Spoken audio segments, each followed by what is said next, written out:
Right, we're back again, and I'm back again with my good friend Mel. It's been good to see the enormous amount of comments that we're getting at the bottom. Well done. You're looking at the material, you're digesting it, you're remonstrating about it, you're not always accepting it, and this is what we wanted to see. This is where the discussion happens, this is where the debate happens, and this is where the conversation needs to go.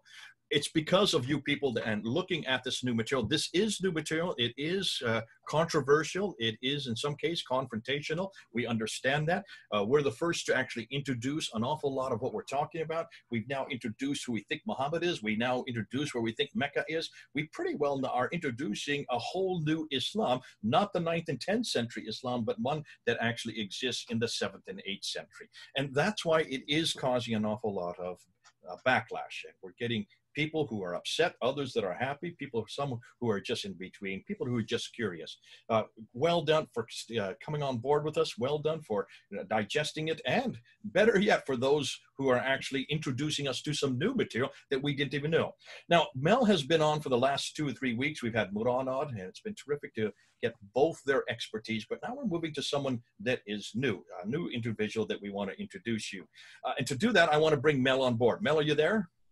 Yeah, great to be back, Jay. So, well, this is someone that you know, this is someone that you have been working with, this is someone that has an enormous amount of experience. Go ahead and give us some background to him and then introduce him to the rest of us. Yeah, so Joe has been on my channel recently. He's a guy who has been studying Islam for the last 20 years. He is super knowledgeable, particularly on the historical narratives from the 7th and 8th century. And yeah, maybe perhaps Joe would like to introduce more. Hi, thank you very much. That's a bit too much of an introduction. Well, yes, thank you. I work, I suppose I work most of the time on wikinoah.org, which is one of the things. Say that one more time. What's this? Slow down. What are you saying? Wiki what? Wikinoah. As Wiki, W-I-K-I, Noah, as in Noah and his Ark, N-O-A-H.org, wikinoah.org. Okay. I'm one of the co-founders of wikinoah.org. It's a project run by actually the nascent Sanhedrin project in Jerusalem, and it's for original research on instances of commonality between Judaism and other religions. So we encourage original research in this on this website. It's like a Wikipedia wiki, but we love original research. That's what we want. We want original research and new ideas on explanations of instances of sort of commonality between Judaism and other religions. And we don't want the explanation, it's just a coincidence. we want theological, sort of philosophical discussions, historical discussions, research and things like that. And so we have this project which is going on right now, which is Islam's Origins. I'd like to invite everybody to come to look at that as well and get involved in that if you've got something to add to. And so that's the project, that's the website which I'm involved in most of the time.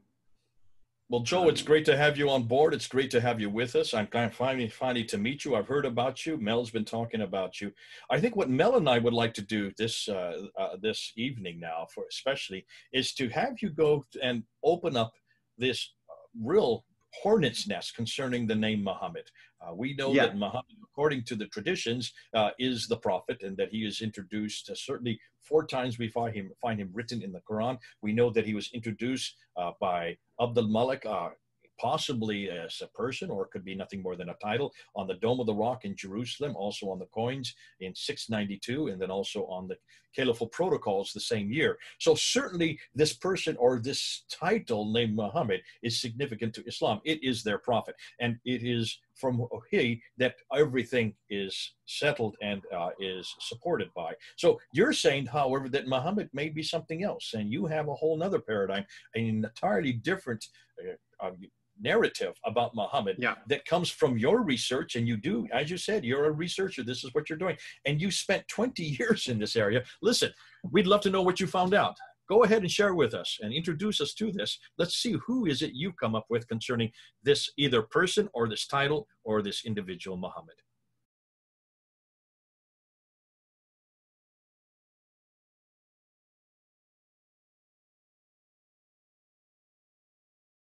Okay, well, thank you. So, first of all, I think it's important to distinguish the period of time we're talking about in the 7th century and the early 8th century, especially 7th century. We're really talking about not Islam, but what I call proto-Islam. Proto-Islam is meaning the religion out of which Islam grew. Islam was really invented probably by Abdul Malik and people after him, the Abbasids especially. But there was something, there were some religions, plural, which amalgamated or fixed it together somehow to create Islam. But there are certain key points which come from one or two of those religions, which we're going to call proto-Islam. And so that would be, for example, why did they choose the name Isa instead of Yeshua? Why did they choose the name Yahya instead of Yohanna for Jesus and John? And this word MACHMAD, what does that mean? It's there pretty early on. We have this reference to the Tayyid, the Mehmet, being mentioned there by Thomas the Presbyter, very, very early on. But did it have the same meaning in proto-Islam as it does in modern Islam? And there's no way that it could. There's no way that it could have the same meaning. But we've got to look at some original sources to understand where this word came from and how did it come to be applied to somebody who I think by the way, I just want to sort of reiterate that there was this identification that Mel made of possibly the historical Muhammad being Ibn Qabisa. And I think that's spot on for many, many reasons. I think it's a spot of genius and should be developed. But how did Ibn Qabisa, whose name is Iyas, how did Iyas come to become known as Muhammad? And that's a lot of stories. So the first thing I think we got to look at is the Quran, or the Quranic materials, the materials which become the Quran, we call them Quranic materials. In the Quranic materials, it makes mention to this MACHMAD person, or MACHMAD thing. And it also mentions that it has come to confirm and sort of back up the previous scriptures, the Bible, the books of God, Kutub Allah in the Bible. That's the Injil, the Evangelion, the Gospels, and the Torah, the Old Testament, the Old Testament Torah, and the prophets. So if it's confirming these books, as it says it does again and again, and we throw out, of course, all the tafsir which comes later trying to say that these books were abrogated somehow, but from the Quranic materials it says it's confirming these books. So the best idea we can get for anything that the Quran is talking about is from those books itself. So when it talks about MACHMAD, as if everybody knows what MACHMAD is, we should probably try and find out what that might be from the Hebrew scriptures. That's the starting point of where we go. So from the Hebrew scriptures, well, you're not going to find the prophet of the Arabian prophet Muhammad mentioned in the Bible, but you are going to find references. You're going to find the Hebrew word, which is cognate with the Arabic word Muhammad in the Bible, MACHMAD. And I'll show you that. Well, I'll share the screen here. I've got a little reference here from Bible Hub where I can show you that. So I'll just share the screen. So now we're going to MACHMAD. So this is a Hebrew word, and we do know it's in Song of Solomon 5:16. This is one that Ahmadiyyat gave in an argument. This is an argument that I've heard from many Muslims, stipulating that if you want to find Muhammad in the Bible, you need to go to Song of Solomon 5:16, the word MACHMAD, the glorious one, and there it is. Okay, you've got it up on the screen. Yeah, so that's taken from, that's the Strong's reference number, the Strong's Hebrew 4261. It's taken from the Songs, chapter 5:16, as you say it. You can see there, and it says Muhammadim. I don't know if you can see my mouse going across the screen there. As I'm we can. Yes, we can. Yeah. Muhammadim.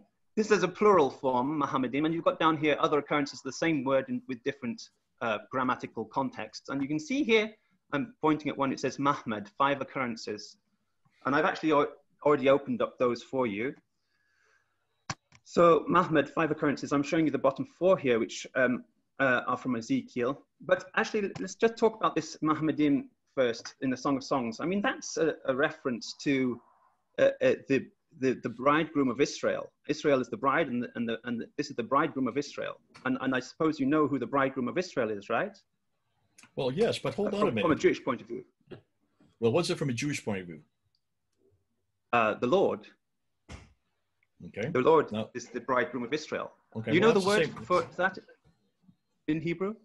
Ah, so that's why yeah. you're asking me, because you cannot speak it. Let me speak All it right. for you. Adonai. Okay, let's do it. Oh, yeah. But before you get Okay, to Adonai, that word I mean, is that go word ahead. is that's the bridegroom of Israel. That's what this Song of Solomon refers to here, Muhammadim. That's who it is. Okay, it doesn't refer to any Arabic prophet. Oh, It dear. refers to the Lord. And hold on a minute. Okay. Hold on a minute. I want to Yeah. back you up on this. So you're saying Adonai is what this is referring to. Muhammadim Yeah. is that. Are you telling me that Adonai and Muhammadan are also plural?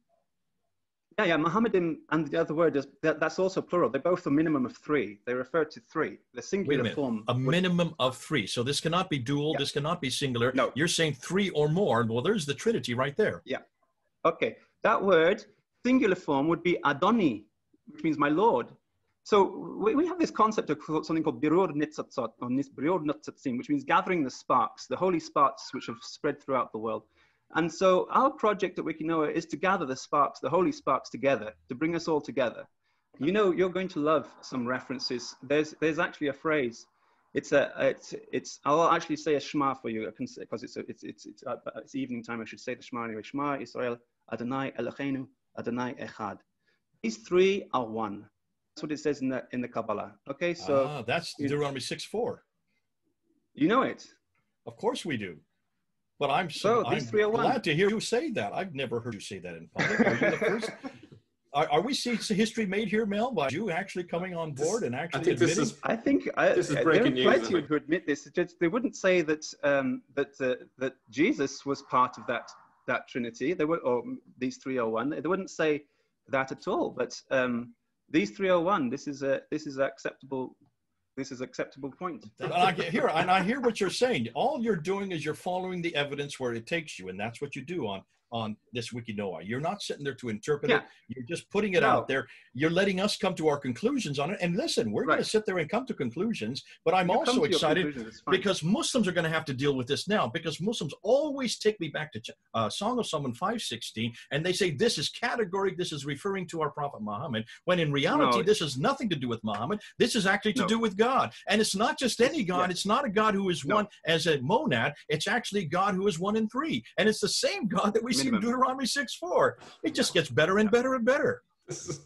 Well, you're going to find the next part even more interesting, perhaps, because as we look at this word MACHMAD, 5 occurrences in the next part here, which I opened up here. This is from Ezekiel 24:16, Ezekiel 24:21, and Ezekiel 24:25, and Hosea 9:6. And these are prophecies. The word MACHMAD is used, specifically MACHMAD. And it's you know the story of Ezekiel. Ezekiel's wife was killed. You remember that? Mm-hmm. You know. Yeah. So he says, I'm about to take away from you the desire of your eyes. God says to Ezekiel, and his wife is taken away. He kills his wife, dies, and he says, like that, so will the desire of Israel be taken away from their eyes. The pride of their eyes will be destroyed. And it's talking about the temple of Jerusalem, which is destroyed, and also. The treasures of the temple they were sort of stolen, and all the treasures of silver and the gold and everything was taken out of the temple, and it was ransacked, and then it was trampled by the Gentiles for a period of time. So this is MACHMAD again, referring in this case one of the three instances, or one of the three Mahmadim, if you like, refers to the temple of God, the appearance of it. And this is how this word came into Proto-Islam. Now, Proto-Islam is really what Gnostic kind of Christianity is. Very important. It's kind of a mixture of Gnostic Christianity and Judaism. But Gnostic Christianity is very important in Proto-Islam. This is where the words Isa comes from, where the word Yahya comes from for Jesus and John. And this point here, referring to the Muhammadim as the bridegroom. Of course, in Christianity, the bridegroom is Jesus Christ. There is actually a reference to that. I've got the reference. I put it down here. Matthew 9:15 and Mark 2:19 to 20 are the two cases where Jesus is referred to as the bridegroom. So that makes the Song of Solomon, Song of Songs, Muhammadim, referred to Jesus Christ from the Gnostic Christian point of view. And the Gnostic Christians have got a view of Jesus Christ which is different from others, in that Jesus has three identities in Gnostic Christianity. Those three identities being the luminous spirit, okay, the luminous spirit, the crucified appearance, and the I believe it's messianic role, the role of the Messiah. So Can I jump in? Yeah. This sounds very like Manichaeism, and It's Manichaeism, exactly, Manichaeism. Yes. and it came from Mesopotamia as well. Exactly. Mani was This is from Gnostic Mesopotamia. Christianity. Yeah. Another strike for the Iraqi thesis. Absolutely, absolutely. You're spot Just on with explain that, Mel. Absolutely. Explain what you mean by that, because not everybody know why you're bringing this up. Go ahead and explain what is it. Why is it you're bringing up this Manichaeism and Iraq into the equation? For a minute, what you're saying, I've heard connected to Mani of the religion Manichaeism. He was a guy who came from Mesopotamia, so that's another connection with the Iraqi thesis. Exactly. And what's interesting about him is that he was given the title Seal of the Prophets, so there's a similarity with Muhammad. He also was said to have been visited by the angel Jibreel, the exact term, when he was 12. So it sounds to me like that a lot of the mythology around Muhammad was brought in from this Manichaean connection. But the interesting thing is he used that tripartite description of Christ that you just mentioned.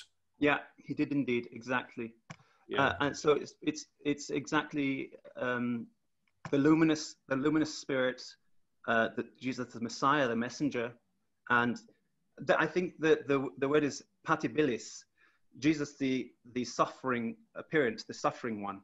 So that's quite interesting because so this would be the Muhammadim. This would be the three from the Christian point of view. Of course, the Lord is Jesus Christ. So so the Muhammadim would be Jesus, but one of the Muhammads in Jesus, in the Gnostic Jesus, would be the suffering appearance, which is why we have reference in the Quran when it says that, so what if he died, was slain? Are you going to turn on your heels?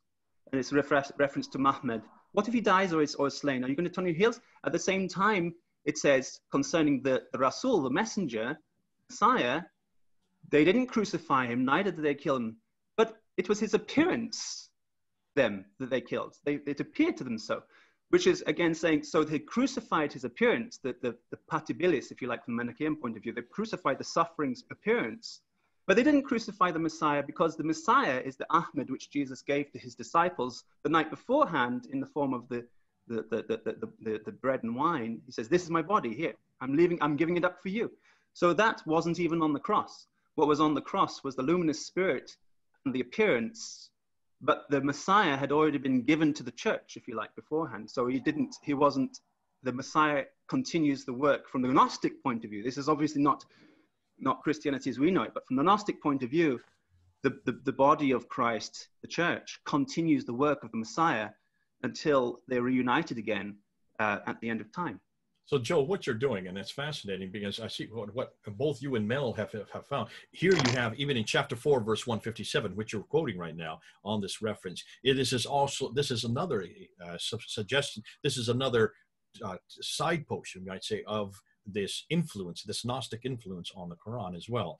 And that's why this Manichaean background, this Gnostic background, which, fascinating, as Mel's pointing out, these Manichaeans are way up north. They're way up in places like Kufa and in Baghdad, in that area, which is hundreds of miles away, far too far away. But that's probably where the Quran was then introduced. We're saying this, Joe, because we're also finding out that the Quran probably was put together up there as well. Listen, Joe, this is all so exciting, and there's an awful lot of material, and I see now we've only done one of the 4 that you want to get to. Could you now just kind of wrap up and give us a quick overview of what you just said? Give us a synopsis of what you said, and give us a significance of why this is important. And then what we'll do is we'll close out this episode, and we'll come back and do the other ones in future episodes. So go ahead, over to you, Joe. Okay, so I was saying that this word Mahmed in the Quran having a reference, the way it's used, it's like everybody knows what it's being referred to. So from the Gnostic Christian point of view, it has to be referring to Jesus Christ, or one of his aspects, one of his three aspects. From the Gnostic Christian point of view, he has three identities. And those three identities are together mentioned in Song of Solomon 5:16 as the Lord, which is the Christian God, Mohammedim being these three aspects of Jesus Christ, the bridegroom of Israel.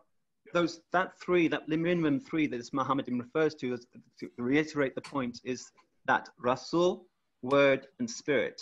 The meaning, from a Manichaean point of view, the Rasul being the Messiah Jesus, the word being the suffering crucified Jesus, and the spirit being the luminous spirit, the guide. So that's the Mohammedim. But when the Quran talks about Muhammad singular, it's talking mostly about this crucified word. That's the one which was crucified, the one which was killed. And it seems like the reference to a plural Muhammad has been taken out of it must have been there in the original Gnostic Christian materials, which became the Quran, but it didn't make it to the final cut. And so we've got a kind of a redacted, chopped up version, which hasn't been making full reference. But if you take it at its word, if you take the Quran at its word when it says it's come to confirm the previous scriptures, and then just go and look through the previous scriptures to try and find the references, not with the tafsir of Islam in your head, but trying to look at it from a 7th century point of view of people who are familiar with the word Muhammad. What would it mean?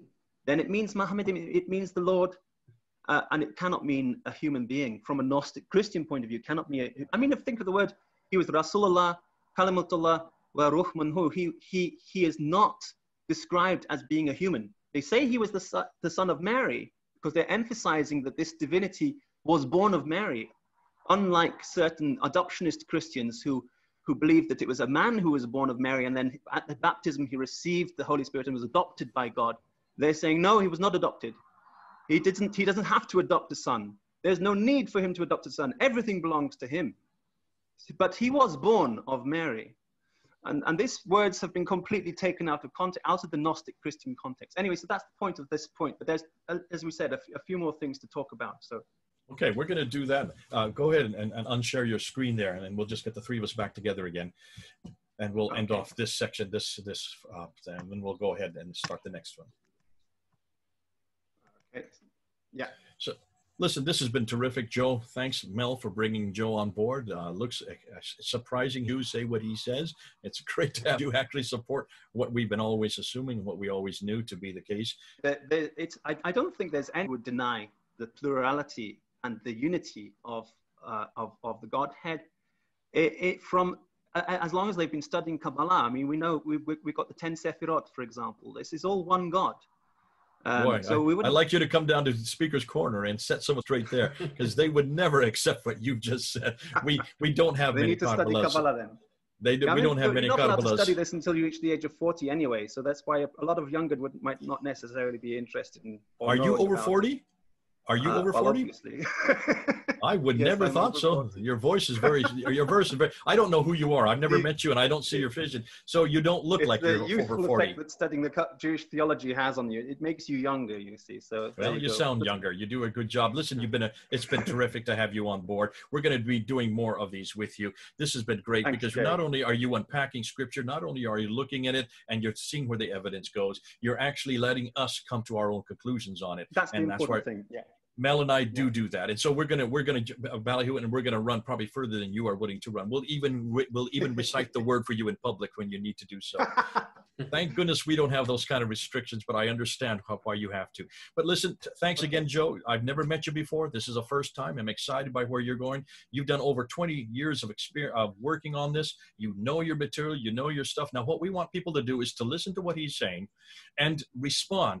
Down below, they respond. There's a lot of comments there. We keep it open for that reason. We want to be peer reviewed. This is the nice thing about YouTube. You get peer reviewed immediately. We don't have to wait for 6 months down the line for you to write an article.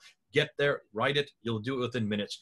And both Mel and Joe will be looking at it, and they will be responding to you. So go ahead, do that. If anybody makes their comments and reviews at the end there, please, if you're Muslims, please only use 7th century sources to review what I've been talking about. Don't use this tafsir to interpret what I've been talking about. Please only use 7th century sources. Did you hear that? That's from the mouth of Joe. I've been saying that for months. It's nice to have you, Joe, say that as well. Mel would also agree. We're not interested in the 9th and 10th century. We're only interested in the 7th century. Keep to the evidences on the ground. Now look and see what Joe did today. He actually went both to chapter 7, verse 157, chapter 61, verse 6 in the Quran. He went to your scriptures first, Muslims, and went back to where you're saying those scriptures are found. He went back to Song of Solomon 5:16, and he unpacked it, showing you showing you what the scripture is actually saying. Please, for heaven's sakes, you might dispute with that, but then do so using Hebrew. Do so understanding that from the context of what Muhammadin means, what MACHMAD means, and then also what Adonai means, and come back and tell us what you think, because this is important. Also realize what he said at the end there when he is talking about the influence of the Gnostic writers on those who are putting the Quran together. And these Gnostic writers, as Mel said, are from the places of Kufa and up north. This is not happening down in the Hijaz. This is not happening in Central Arabia. This is happening much further north, probably about 1,000 miles further north. Well, this has been fun. This has been great. We're going to have more of these. Thanks, Joe, for coming on board. Thanks, Mel, for being there. This is Mel, Joe, and Jay. Over and out.